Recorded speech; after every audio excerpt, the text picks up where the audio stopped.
Let's talk about technology. It's great. It mostly makes life easier for humans, and in exchange, we humans try our best to not drop it into the toilet. But right now, the technology we're talking about is artificial intelligence. Since it came into our lives, we've all been trying to grapple with its larger impact. We're seeing kids use it to cheat in school. We're seeing shitty partners use it for breakups. Chat-GPT is even able to pass the legal bar exam, meaning it'll be the first AI to develop an addiction to cocaine.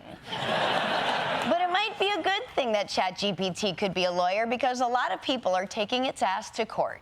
This morning, a Game of Thrones erupting over the rights to some of the most popular works in the world. George R.R. Martin and more than a dozen other authors now suing OpenAI, creator of Chat-GPT. Martin joining forces with authors like Jodi Picoult, John Grisham, Ellen Hilderbrand, Michael Connolly, and David Baldacci to take on the AI giant. And comedian Sarah Silverman is suing OpenAI and Meta. She claims the companies developed artificial intelligence tools that freely copied her memoir, The Bedwetter, without permission.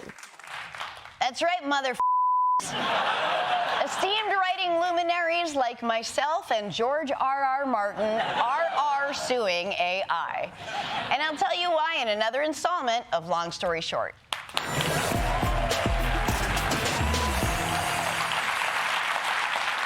For as long as we have had civilization, we've also had art. For over 40,000 years, artists have had a sacred creative process. They sit down to ruminate on the human condition. They pace and they struggle to focus.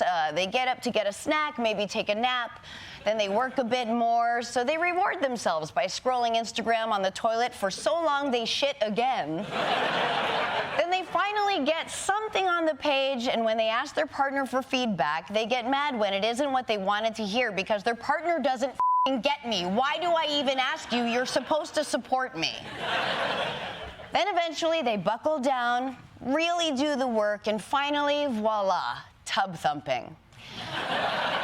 But now, generative AI can eliminate that entire creative process in a matter of seconds. DALL-E 2 is artificial intelligence software that can turn anything you type into art in any style.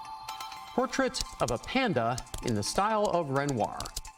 And boom. While Game of Thrones author George R.R. Martin has had fans waiting years for his next novels, one programmer used Chat-GPT to generate the long-awaited installments in mere minutes. A programmer generated his own shitty ending to Game of Thrones? Why waste your time? HBO already did that for you. Here's the thing. While AI has helped open many avenues for new works, there's just one problem. They're not new works. What these programs do is scrape text and images from existing works and feed it into their system in order to create copycats. So when someone wanted to know what a modern Mona Lisa would look like, they just typed it into an AI program, and seconds later, it pumped out this. That's right. We used this ultra-powerful technological tool to put titties on the Mona Lisa. Congrats, society. We did it. And for the record, if we're gonna add sweater puppies to a Da Vinci painting, it should have been the Last Supper. I mean, look at them. Who's gonna crucify these melons? Anyway, these programs are not just pumping out busty derivative works of art, they're also printing money. Chat-GPT is on track to make $1 billion just this year alone, which is great for them, but the problem is that these companies are using artists' work without consent or credit or payment. And I've had firsthand experience with this theft because one of the 100,000 books used to train Chat-GPT was my book, The Bedwetter. Available wherever books are sold. And by the way, that book is about my actual life, my jokes, my experiences, my pain, and Chat-GPT stole all of it and didn't even have the courtesy to give me Mona Lisa tits. I hadn't seen that artwork. And surprisingly, many of the owners of these AI companies don't seem to be in a giant rush to unpack the moral implications. I bought this for $79, thinking it was the work of a talented artist. But a robot made it. AI software called Midjourney, created by David Holz. How do you respond to the idea that this is somehow a counterfeit form of artistic expression? Well, we're not really selling art. We have this community that's playing with this technology. Like, the art community already has issues with plagiarism. I don't really want to be involved in that. Like, I think you might be. I might be. It might be. You know what you made. Oh no, you guys aren't going to use the atomic bomb I made to hurt people, are you? Ugh. When did humanity's villains start looking like such beta cucks? I mean, say what you want about Genghis Khan, but at least he looks like his stomach could handle milk. And this is precisely, well, thank you.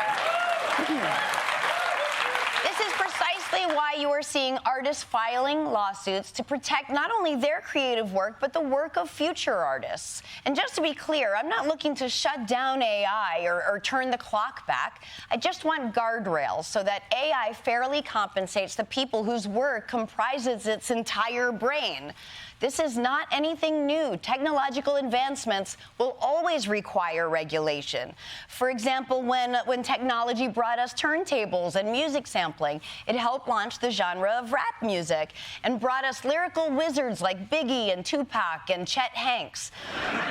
But back when it started, it wasn't clear whether sampling was an innovative art form or stealing. But eventually, legal guardrails were put in place that helped set how technology could be used to create art and compensate those whose previous works were being used. It's not perfect, but both sides can get what they want. It's why every time you listen to the Jay-Z song Hard Knock Life, those kids from Annie get money so they don't have to live in an orphanage anymore. Everybody wins. So long story short, I'm not saying we should destroy these AI models. I'm just saying we also need rules to protect artists and their work. And I'm confident we can find a way through this because artists are resilient. We get knocked down, but we get up again. You're never going to keep us down.